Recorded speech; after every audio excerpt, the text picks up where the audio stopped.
नमस्कार, good morning, good afternoon. कैसे हो सभी विद्यार्थियों को मेरा प्यार भरा नमस्कार। मैं मनोज जागलान आपके अपने YouTube channel study solution point पर आपका एक बार फिर हार्दिक स्वागत एवं अभिनंदन करता हूं। हमारे चैनल का मुख्य उद्देश्य बच्चों को क्वालिटी एजुकेशन देना है और उसी कड़ी में मैं अगला वीडियो लेके एक बार फिर उपस्थित हूं। और आज का मेरा जो टॉपिक है वो है यूरोप महाद्वीप।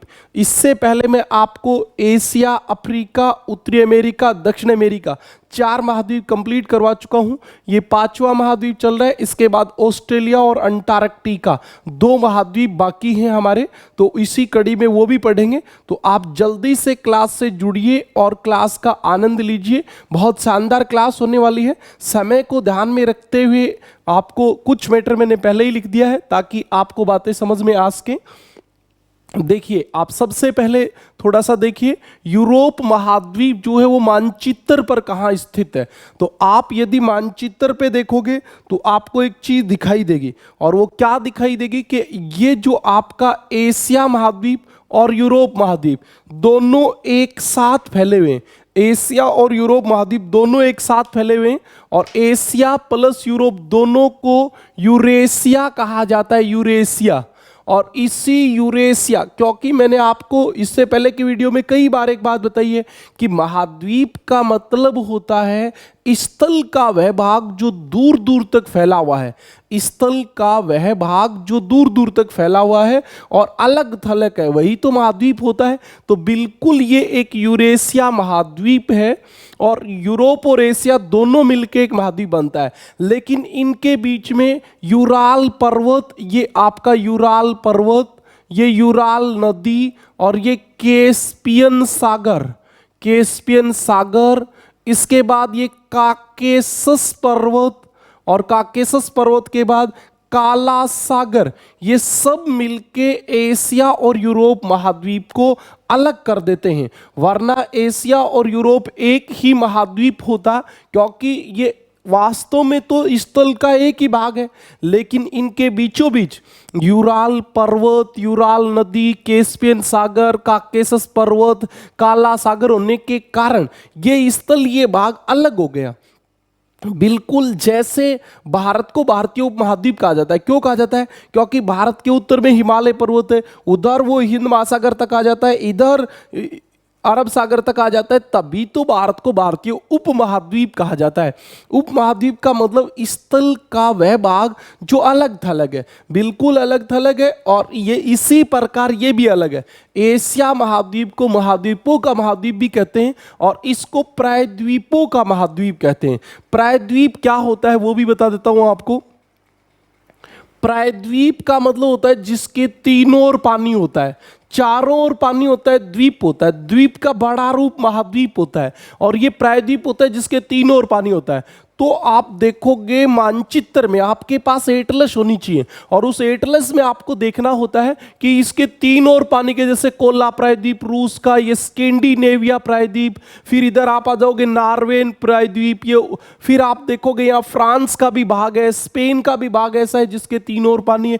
तो बहुत जगह तीनों ओर, इटली के भी तीनों ओर पानी है। तो बहुत सारे प्रायद्वीप हैं, और सबसे बड़ा प्रायद्वीप ये है स्कैंडिनेवियन प्रायद्वीप। तो ये यूरोप महाद्वीप जो है वो प्रायद्वीपों वाला महाद्वीप है। अब मैं इसके क्षेत्रफल की ओर लेके चलता हूं आपको। क्षेत्रफल की दृष्टि से ये 6ठा महाद्वीप है, क्योंकि इससे छोटा सिर्फ एक ऑस्ट्रेलिया महाद्वीप है। आप ये भी कह सकते हो कि ये दूसरा छोटा महाद्वीप है। दूसरा छोटा महाद्वीप है क्योंकि सबसे छोटा महाद्वीप ऑस्ट्रेलिया है, और ये आपका दूसरा छोटा महाद्वीप है। बिल्कुल सही बात है।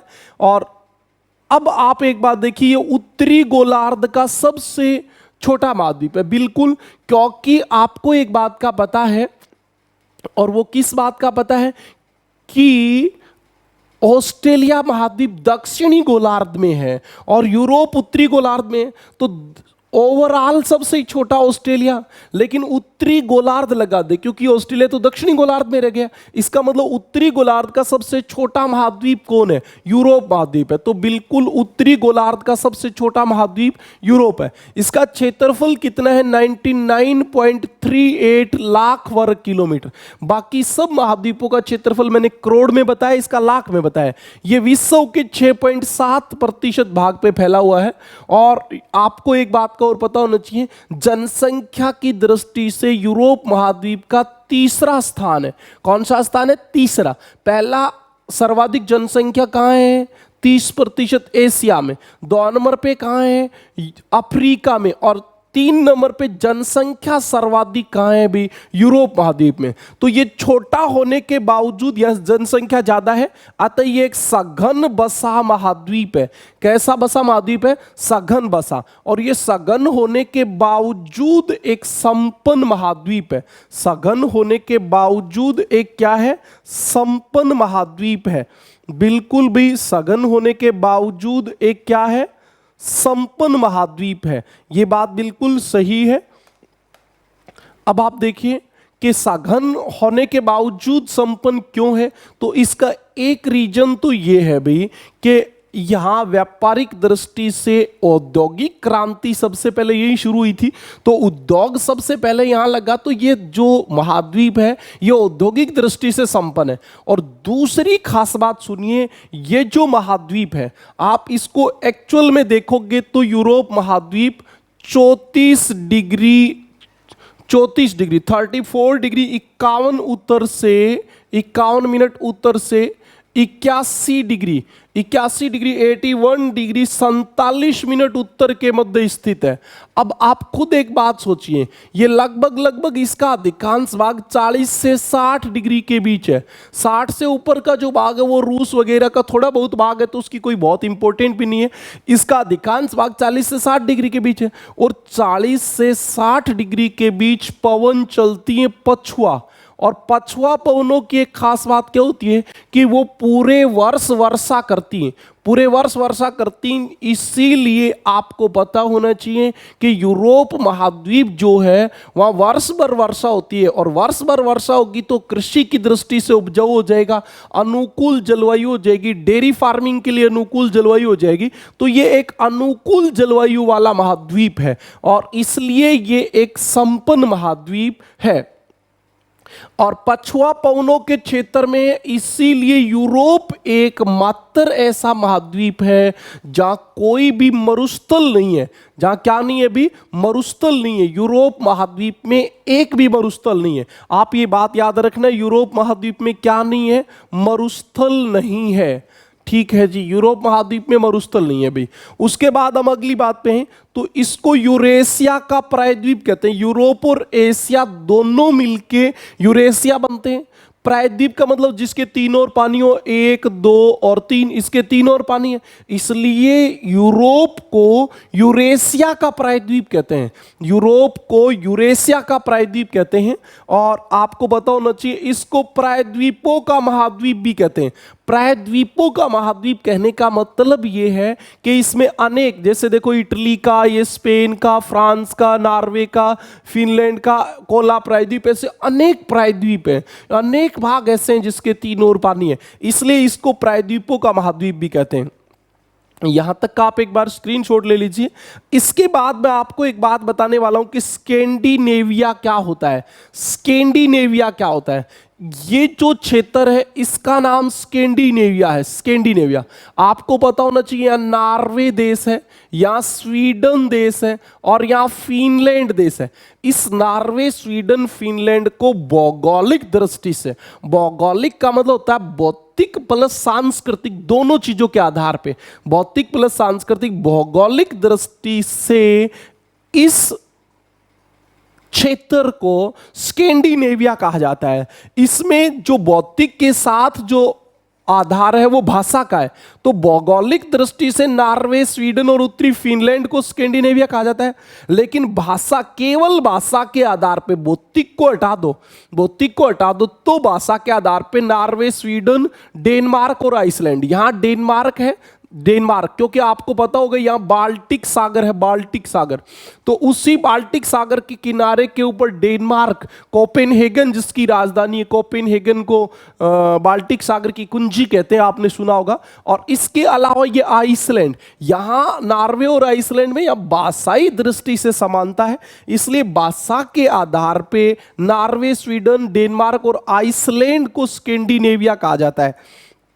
उसके बाद मैं आपको बताऊं बाल्टिक राज्य, ये आपका बाल्टिक सागर है, और इसके यहां रूस से अलग हुए 3 देश हैं, और रूस से अलग हुए 3 देश हैं एस्टोनिया, लिथुआनिया और लाटविया। लिथुआनिया और लाटविया, एस्टोनिया, लिथुआनिया और लाटविया, ये 3 जो देश हैं इनको बाल्टिक राज्य कहा जाता है। क्या कहा जाता है? बाल्टिक राज्य। आइबेरिया, ये एक नाम है आइबेरिया, आपको पता होना चाहिए ये स्पेन देश है, स्पेन, और इसके किनारे पे यहां पुर्तगाल है। स्पेन और पुर्तगाल को एक साथ क्या कहा जाता है? आइबेरिया कहा जाता है, आइबेरिया। उसके बाद यूके, ये वाला जो भाग है भी द्वीपों वाला, इसको यूके कहा जाता है, UK, United kingdom. United kingdom, United kingdom में कौन कौन आता है? ग्रेट ब्रिटेन और उत्तरी आयरलैंड। आपको मैं यहां जानकारी के लिए बता दूं, ग्रेट ब्रिटेन में कौन आता है? ग्रेट ब्रिटेन में आता है इंग्लैंड, वेल्स, स्कॉटलैंड और उत्तरी आयरलैंड। उत्तरी आयरलैंड, ये जो सॉरी भाई दक्षिणी आयरलैंड, उत्तरी आयरलैंड तो उधर ही आ गया, दक्षिणी आयरलैंड। तो इंग्लैंड, वेल्स, स्कॉटलैंड और दक्षिणी आयरलैंड जो होते हैं ये ग्रेट ब्रिटेन बनाते हैं, और ग्रेट ब्रिटेन और उत्तरी आयरलैंड जो होता है वो यूके कहलाता है। तो ये आपकी कुछ चुनिंदा बातें थी जो समझ में आई होंगी। एक बार स्क्रीनशॉट ले लें, उसके बाद मैं आपको 2-3 बातें और बताने वाला हूं। स्क्रीनशॉट हो गया भी, तो आपको पता चला आइबेरिया क्या है, ग्रेट ब्रिटेन क्या है, यूके क्या है, और स्कैंडिनेविया क्या है। और क्षेत्रफल की दृष्टि से यूरोप का कौन सा नंबर है? 6ठा, दूसरा छोटा महाद्वीप है क्षेत्रफल की दृष्टि से। उत्तरी गोलार्ध का सबसे छोटा महाद्वीप भी यही है, भी बिल्कुल सही बात है। एकमात्र ऐसा महाद्वीप है जिसमें मरुस्थल नहीं है। और उसके बाद मैं आपको बता दूं थोड़ी सी बातें और, इसकी लोकेशन और देखिए आप कहां है। लोकेशन देखें तो लगभग 34 डिग्री, 35 डिग्री से 80 डिग्री के आसपास है। 35 डिग्री से 80 डिग्री के आसपास का भाग इसमें स्थित है। और ये जो महाद्वीप है इसके ऊपर आर्कटिक महासागर है, आर्कटिक, उत्तर में आर्कटिक महासागर है, पश्चिम में अटलांटिक महासागर है, अटलांटिक, अटलांटिक महासागर है। दक्षिण में कौन है? भूमध्य सागर, दक्षिण में भूमध्य सागर है। और पूर्व में कौन है? पूर्व में एशिया महाद्वीप है। और एशिया और यूरोप को अलग कौन कौन करता है? यूराल पर्वत, यूराल नदी, कैस्पियन सागर, काकेशस पर्वत, काला पर्वत, ये जो है वो यूरोप और एशिया को अलग करते हैं। ओके भी। इसके बाद हम बात करेंगे यूरोप महाद्वीप के क्षेत्रफल में बड़े देश। यूरोप के क्षेत्रफल में बड़े देश, कौन से देश यूरोप महाद्वीप के क्षेत्रफल में सबसे बड़े देश हैं? तो मैं आपको बता दूं भी, सबसे बड़ा देश है रूस, और रूस की राजधानी है मॉस्को। यहां मैं आपको एक बात बताना चाहूंगा, रूस जो है वो यहां यूरोप से लेकर, बाल्टिक सागर से लेकर और उधर प्रशांत महासागर तक फैला हुआ है, चीन के ऊपर जापान तक फैला हुआ है। तो ऊपर ऊपर बहुत दूर तक, कहां? प्रशांत महासागर से बाल्टिक सागर तक फैला हुआ है। बिल्कुल सही बात है। इसका अधिकांश भाग 66% के आसपास का भाग जो है वो कौन से महाद्वीप में है? एशिया महाद्वीप में है। कौन से महाद्वीप में है? एशिया महाद्वीप में। परंतु रूस की राजधानी जो है मॉस्को, वो मॉस्को यूरोप महाद्वीप में। और आपको एक बात का पता होना चाहिए, देश जो होता है, देश जो होता है वो राजनीतिक इकाई होता है, और महाद्वीप होता है वो प्राकृतिक इकाई होता है। तो ये राजनीतिक रूप से कौन से महाद्वीप में हो गया? यूरोप महाद्वीप में। यूरोप महाद्वीप का सबसे बड़ा देश जो है आपका वो रूस है भी। दूसरा बड़ा देश है यूक्रेन, यूक्रेन जिसकी राजधानी कीव है, कीव। और तीसरा बड़ा देश जो आपका वो फ्रांस है, फ्रांस। मैं आपको एक बात बता दूं, फ्रांस की राजधानी पेरिस है।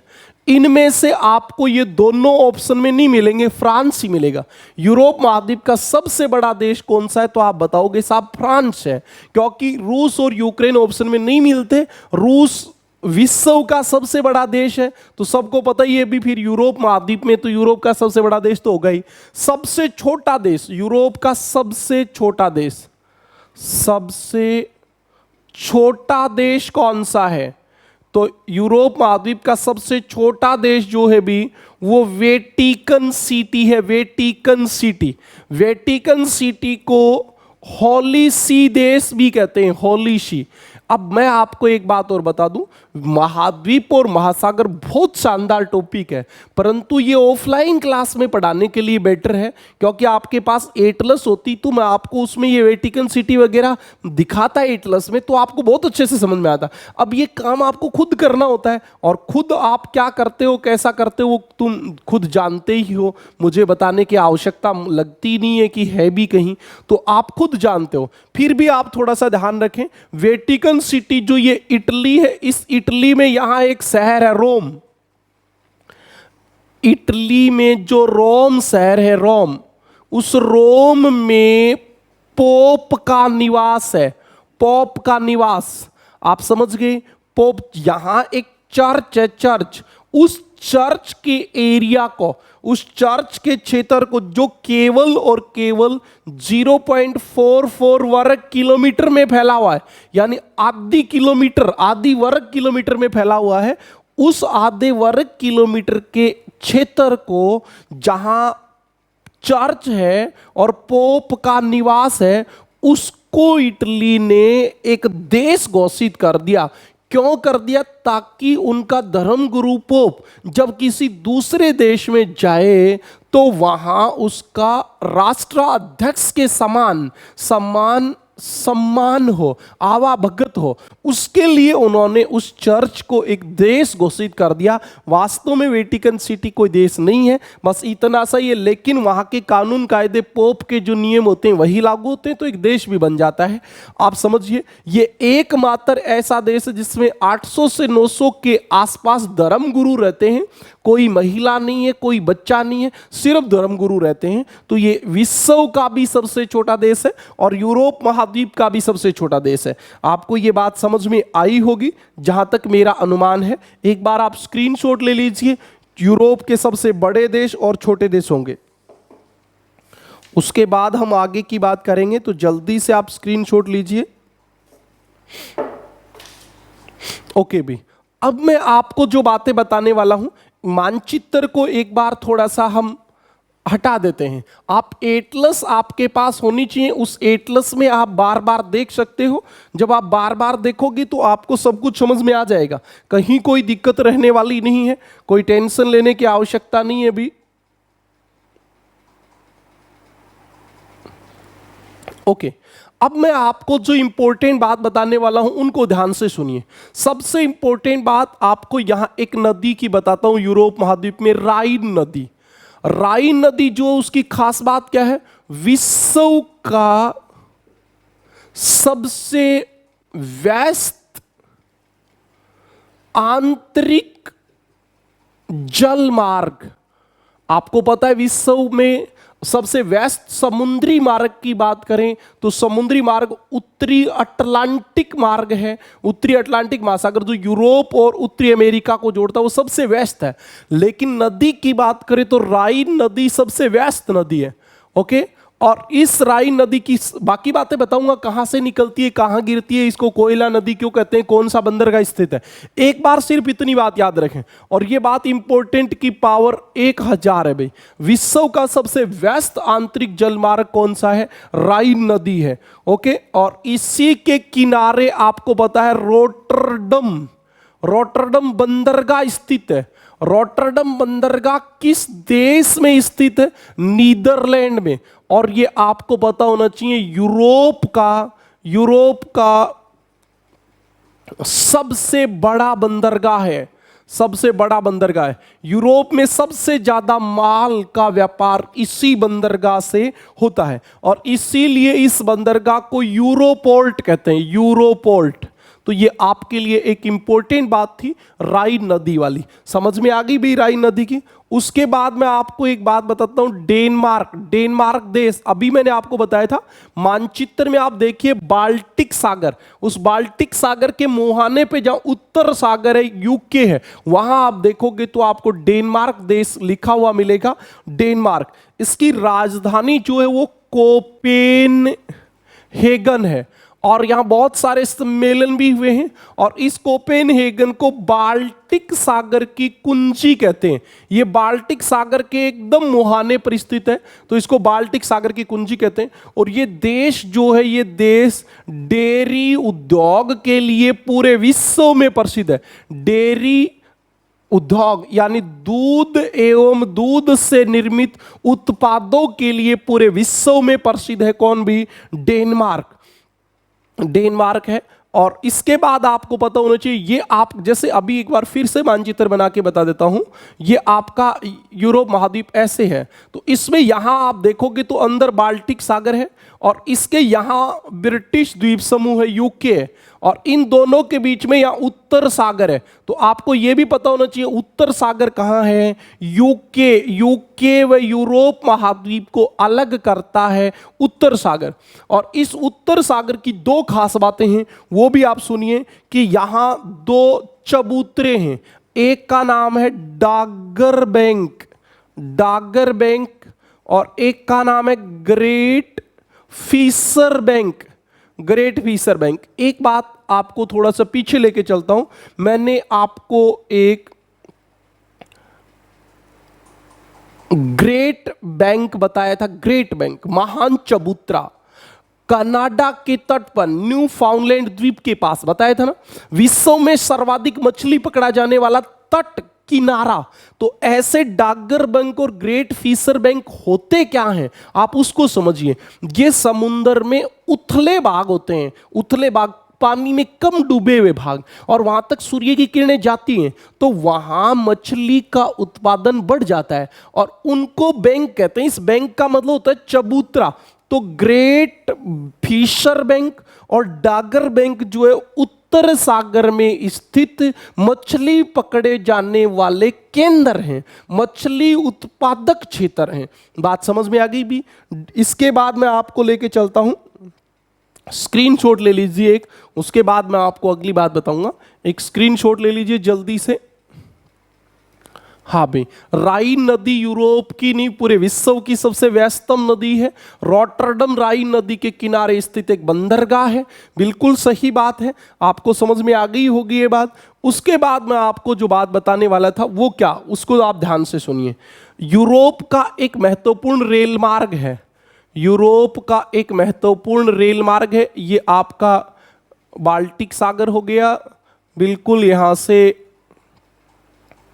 ऐसे यूरोप महाद्वीप फैला हुआ है, ये भूमध्य सागर हो गया। या फ्रांस है, फ्रांस की राजधानी पेरिस से टर्की, टर्की का इस्तांबुल, इस्तांबुल, और ये पेरिस, आप टर्की को जानते हो। टर्की यूरोप और एशिया दोनों महाद्वीपों में स्थित एक देश है जिसकी राजधानी अंकारा है, वही टर्की। वहां एक रेल मार्ग है, और इस रेल मार्ग का नाम है ओरिएंट रेल मार्ग, ओरिएंट रेल मार्ग। तो आपको एक बात का पता होना चाहिए, यूरोप महाद्वीप का सबसे प्रमुख रेल मार्ग कौन सा है? ओरिएंट रेल मार्ग, जो फ्रांस की राजधानी पेरिस को टर्की के इस्तांबुल से जोड़ता है। इस्तांबुल जो है वो प्रमुख औद्योगिक नगर है टर्की का, ये इसकी खास बात है भी। उसके बाद मैं आपको लेके चलता हूं स्विट्जरलैंड। स्विट्जरलैंड जो है भी, इसकी क्या खास बात है, आपको पहले तो ये पता होना चाहिए स्विट्जरलैंड है कहां, यहां है। ओके भी, स्पेन, इधर स्पेन है, इधर फ्रांस है, इधर जर्मनी है, इधर इटली है, इनके बीच में स्विट्जरलैंड है। और ये पूरा पर्वतीय देश है। क्यों? क्योंकि यूरोप का प्रमुख पर्वत जो है आल्प्स, आल्प्स पर्वत, उसका सर्वाधिक विस्तार स्विट्जरलैंड में, और ये पूर्णतः एक पर्वतीय देश है स्विट्जरलैंड, आपको पता होना चाहिए। और इसकी राजधानी जो है वो बर्न है, बर्न, बर्न राजधानी है, बर्न। और इसका एक प्रमुख नगर है जूरिक, उसको ज्यूरिक कहते हैं।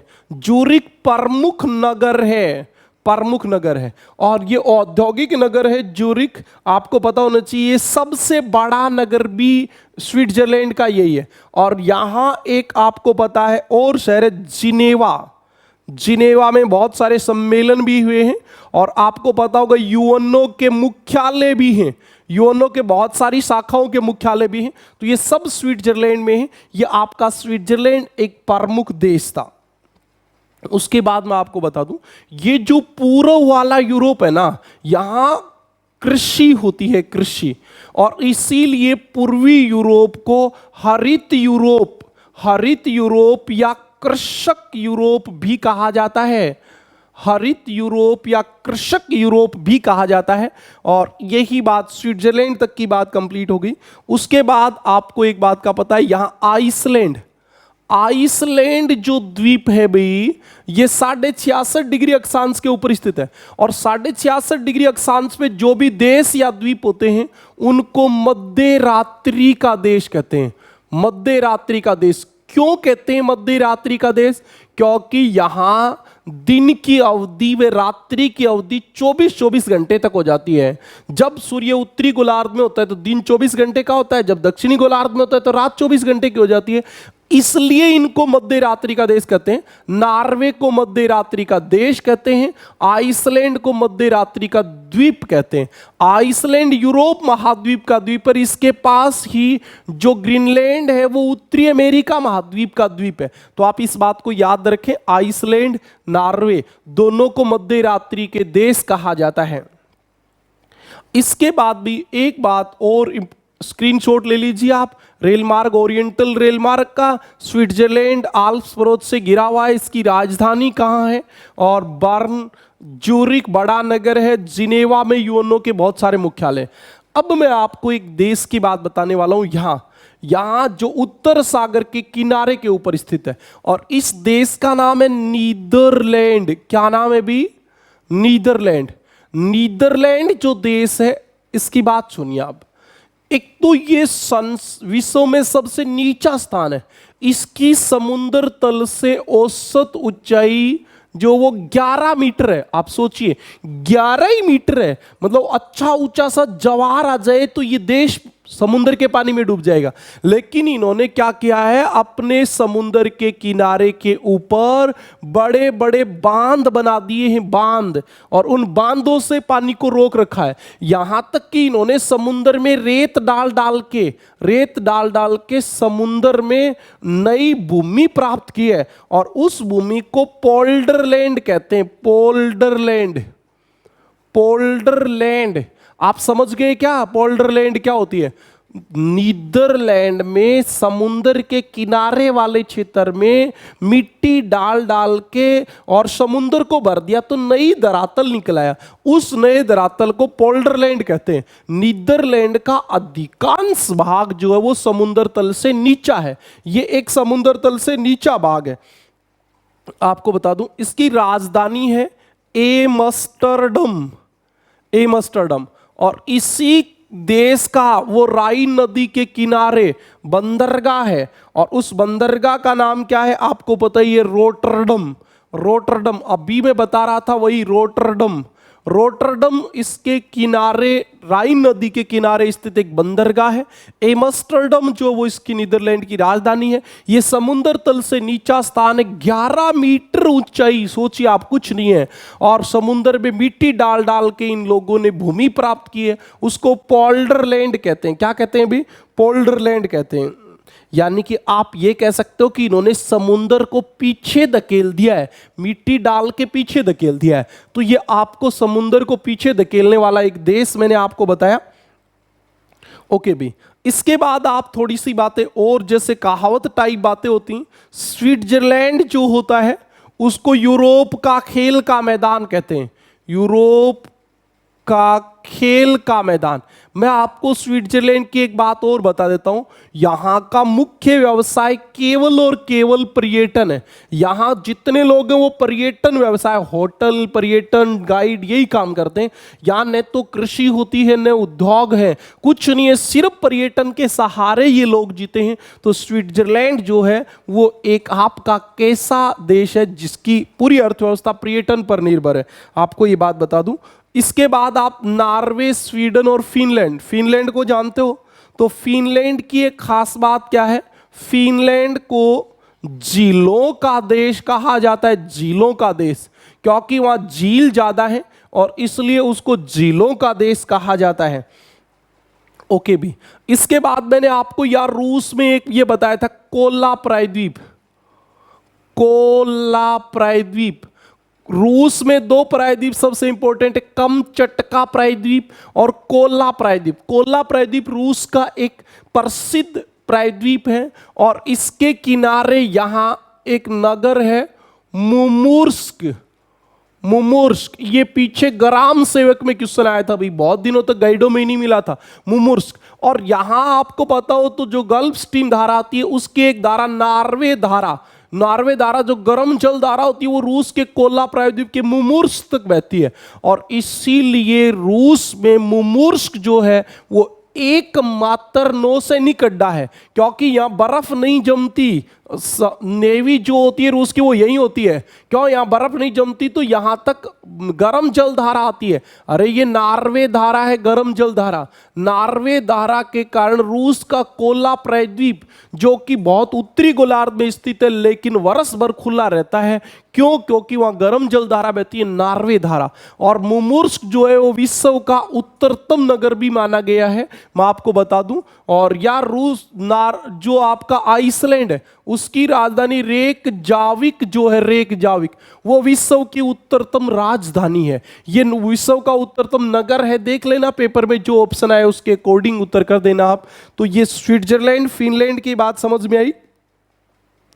उसके बाद आपको एक बात का पता है, यूक्रेन, यूक्रेन में जो है भी जो मैदान ज्यादा पाए जाते हैं स्टेपी, और वहां गेहूं की खेती होती है और इसे यूक्रेन को विश्व की रोटी की टोकरी, टोकरी या रोटी की डलिया, गेहूं की डलिया, रोटी की डलिया, अन्न भंडार, इन सब नामों से जाना जाता है। मिलान, मिलान इटली का एक शहर है और इसलिए इसको इटली का मैनचेस्टर कहते हैं।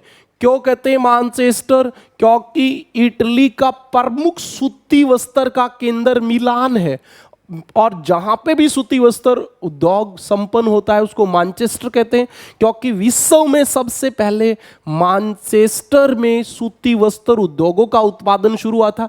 और एक समय ऐसा था जब पूरे विश्व में सूती वस्त्र मैनचेस्टर से जाता था। इसके बाद जहां पे भी सूती वस्त्र का उत्पादन ज्यादा होता है उसको मैनचेस्टर कह देते हैं। जैसे आपको पता ही है, भारत का मैनचेस्टर अहमदाबाद, राजस्थान का मैनचेस्टर भीलवाड़ा, हरियाणा का मैनचेस्टर पानीपत, तो ऐसे आपके बहुत सारे नाम हो जाते हैं। मिलान इटली का मैनचेस्टर कहा जाता है। वेनिस, वेनिस एक इटली का ही शहर है, वेनिस इटली। इस ये जो है भी यहां पे एड्रियाटिक जो सागर है उसके अंदर है, तो इसको एड्रियाटिक सागर की रानी कहा जाता है। एड्रियाटिक सागर की रानी कहा जाता है। क्या कहा जाता है? एड्रियाटिक सागर की रानी कहा जाता है। और इसके बाद मैं आपको बता दूं जो आपका भूमध्य सागर है, एक बार फिर से इटली यूरोप महाद्वीप का एक मानचित्र बनाता हूं और फिर आपको कुछ बातें समझाता हूं। देखिए आप, ये आपका अफ्रीका महाद्वीप है, ओके भी, ये आपका यूरोप महाद्वीप है, ऐसे ऐसे करके, हाँ ऐसे होता है। तो आप देखोगे ये भूमध्य सागर है। इस भूमध्य सागर, ये इटली है भूमध्य सागर के अंदर, यहां दो ज्वालामुखी हैं, एक का नाम है स्ट्राम्बोली और एक का नाम है भी एटना। और इटली में तीसरी ज्वालामुखी है विसुवियस। इटली में तीन ज्वालामुखी मुख्य रूप से, एटना, स्ट्राम्बोली, विसुवियस। एक और है चौथी, वैल्केनो। वैल्केनो ज्वालामुखी को वैल्केनो नाम इसी के आधार पे दिया गया है। ये स्ट्राम्बोली ज्वालामुखी जो है भी ये एक सक्रिय ज्वालामुखी है, सक्रिय। और एटना भी सक्रिय ज्वालामुखी। ध्यान से सुने, सक्रिय का मतलब होता है जिससे लगातार लावा निकलता रहता है। एटना ज्वालामुखी से पिछले 350 वर्षों से लगातार लावा बाहर निकल रहा है, इसलिए इसको विश्व की प्राचीनतम सक्रिय ज्वालामुखी माना गया है। स्ट्राम्बोली भूमध्य सागर के बीचों बीच लगातार लावा निकल रहा है, इसलिए स्ट्राम्बोली ज्वालामुखी को भूमध्य सागर का प्रकाश स्तंभ कहा जाता है। क्या कहा जाता है? भूमध्य सागर का प्रकाश स्तंभ, lighthouse of the Mediterranean sea. और इसके अलावा आप ये दो बात और याद रख लेना, विसुवियस और वोल्केनो, ये दोनों ज्वालामुखी भी कहाँ हैं भाई? इटली में स्थित है। रीट के जो बच्चे हैं उनको मैं ज्वालामुखी टॉपिक ऑफलाइन क्लासेज में तो जब कोचिंग बंद हुई थी तो करवा चुका था, और यहां से दोबारा फिर करवा देंगे। अभी मैं वर्ल्ड ज्योग्राफी, फिजिकल ज्योग्राफी शुरू करने वाला हूं महासागरों, महाद्वीपों के बाद। लेकिन आप एक बात ध्यान रखें, क्लास को ज्यादा से ज्यादा शेयर करें, कुछ बच्चे और जोड़ें, ताकि थोड़ा सा हमें लगे कि भाई हमारी जो मेहनत है वो काम आ रही है। उसके बाद वेनिस के बाद मैं आपको लेके चलने वाला हूं कि सर्वाधिक जैतून का उत्पादन कौन करता है। ये क्वेश्चन कई बार पूछ लिया जाता है। इटली, जैतून का उत्पादन इटली में किया जाता है। और एक ये भी क्वेश्चन पूछ लिया जाता है, रूहर प्रदेश कहां है? रूहर प्रदेश जो इसको काला प्रदेश कहते हैं, और ये काला प्रदेश कहां है? जर्मनी में। और इसी जर्मनी के रूहर प्रदेश से आपकी राइन नदी बहती है, राइन, और इसीलिए राइन को कोयला नदी भी कहा जाता है। बिल्कुल सही बात है, राइन को कोयला नदी कहा जाता है। एक छोटी सी बात और सुन लो, भूमध्य सागर के चारों ओर के जो देश हैं, यहां क्या होता है? शीतकाल में पश्चिमी विक्षोभ नामक चक्रवात उत्पन्न होता है, और उसके कारण शीतकाल में वर्षा होती है। भूमध्य सागर के आसपास के देशों में शीतकाल में वर्षा होती है, तथा ग्रीष्म काल जो होता है वो शुष्क रहता है। ग्रीष्म काल शुष्क रहता है, शीतकाल में वर्षा होती है। और इसीलिए यहां क्या खट्टे फलों की खेती की जाती है, खट्टे फलों के, क्योंकि खट्टे फल ग्रीष्म ऋतु में उत्पन्न होते हैं, और जब वर्षा नहीं होती तो खट्टे फल ज्यादा बनते हैं, इसलिए यहां खट्टे फलों की कृषि की जाती है। अब आपके यूरोप महाद्वीप में कोई मरुस्थल नहीं है। झीलों की बात करें तो कैस्पियन सागर और काला सागर, उत्तर सागर, इनकी बात हम पहले ही कर चुके हैं। और अब हमारे पास यूरोप महाद्वीप में दो ही चीज बाकी बची हैं, एक यूरोप के पर्वत और एक यूरोप की नदियां।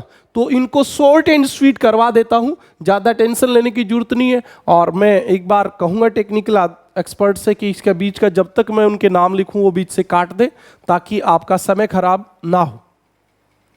यूरोप महाद्वीप के पर्वतों की और हम बात कर लेते हैं। तो सबसे पहले आप देखिए यूरोप महाद्वीप में कौन कौन से पर्वत हैं, कौन कौन से विशेष पर्वत हैं।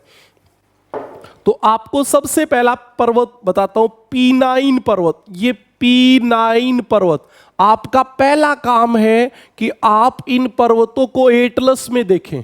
ओके भी, एटलस में देखें। पीनाइन पर्वत जो है वो इंग्लैंड में है। कहां है? इंग्लैंड में।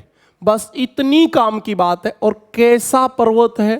प्राचीन वलित पर्वत, यानी अरावली के समान प्राचीन वलित पर्वत है पीनाइन। और ये कहां पे है भी? इंग्लैंड में है।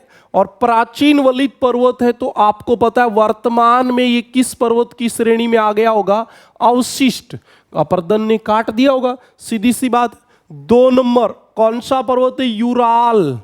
यूराल पर्वत आपको पता है कहां है? यूरोप व एशिया की सीमा पर। यूरोप व एशिया की सीमा यही पर्वत बनाता है, यूराल पर्वत। आप कमेंट करते चलिए कि आपको समझ में आ रहा है कि नहीं आ रहा है। और ये भी पर्वत कौन सा है? वलित पर्वत है। लेकिन ये वलित पर्वत जो है ये हिमालय के साथ नहीं बना, बल्कि ये हर्शियन हलचल में बना था।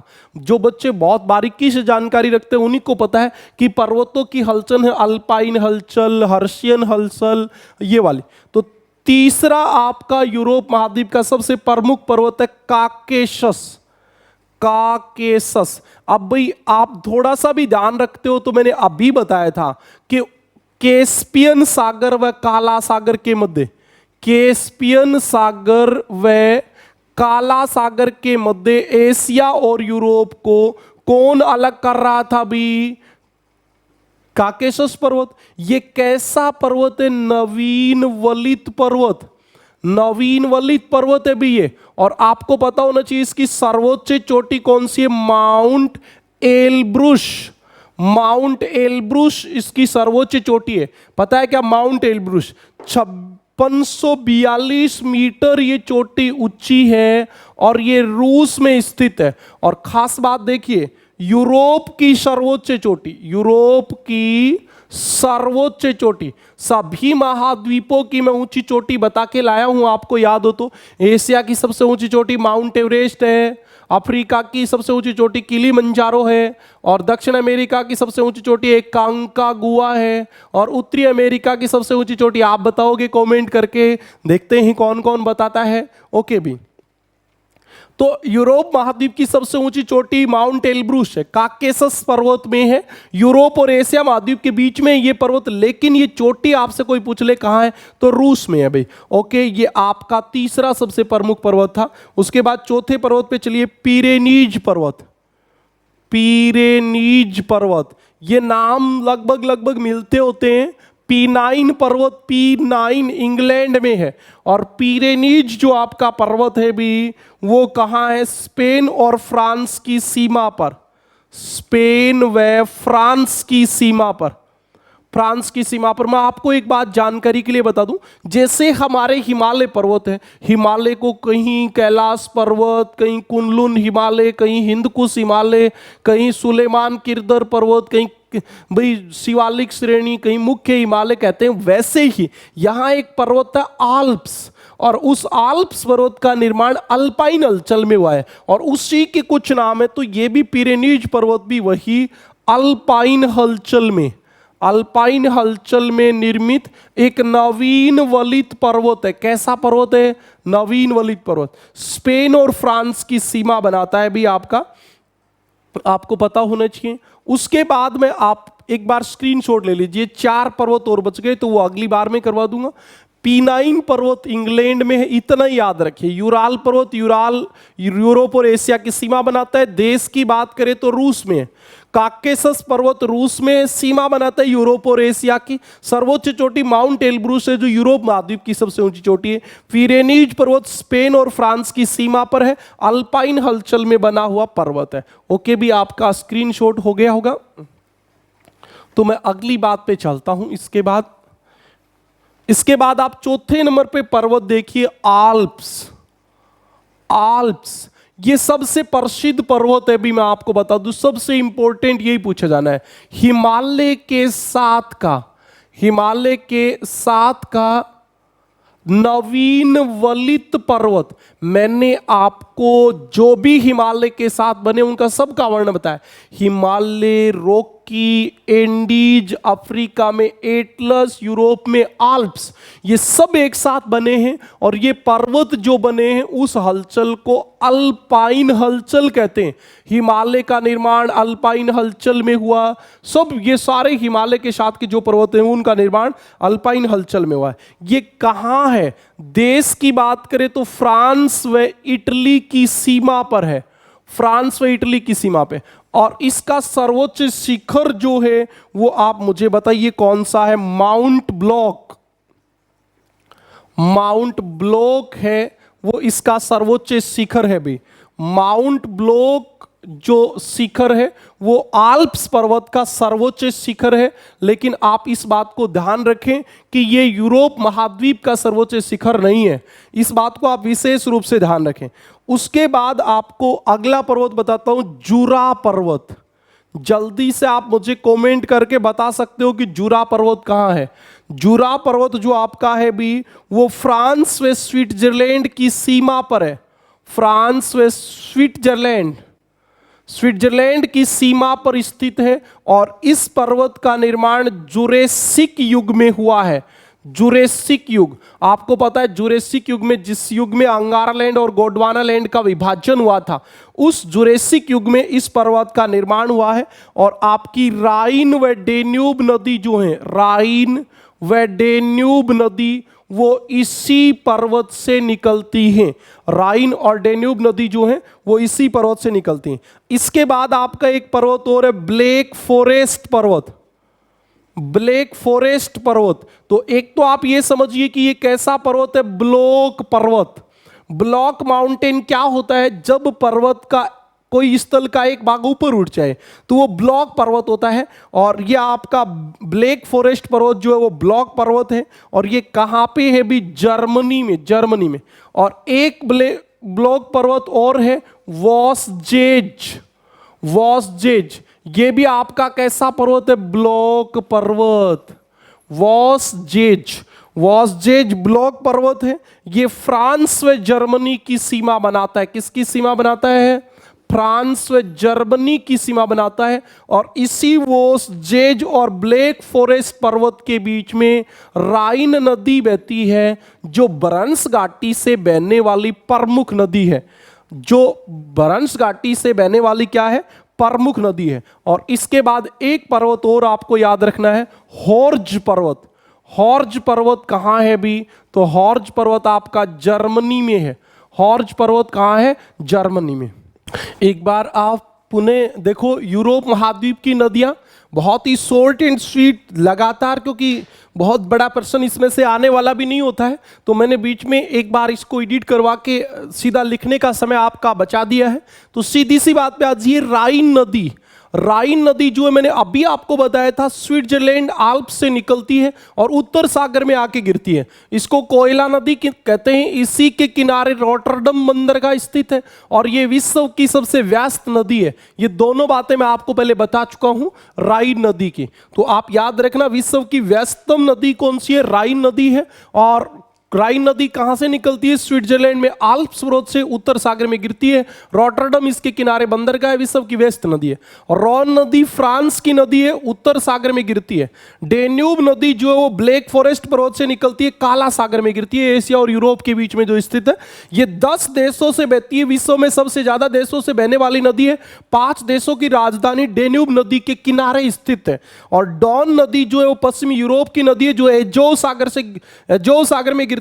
और वर्तमान में डॉन और वोल्गा नदी को आपस में मिलाया गया है। और इसके कारण ये विश्व का सबसे बड़ा आंतरिक जल सिस्टम बन गया है, जिसमें समुद्री जहाज और नाव बहुत आंतरिक भाग तक जा सकती हैं। सोन नदी फ्रांस की मुख्य नदी है, इंग्लिश चैनल में गिरती है, पेरिस इसके किनारे स्थित है। और पो नदी को इटली की गंगा कहते हैं।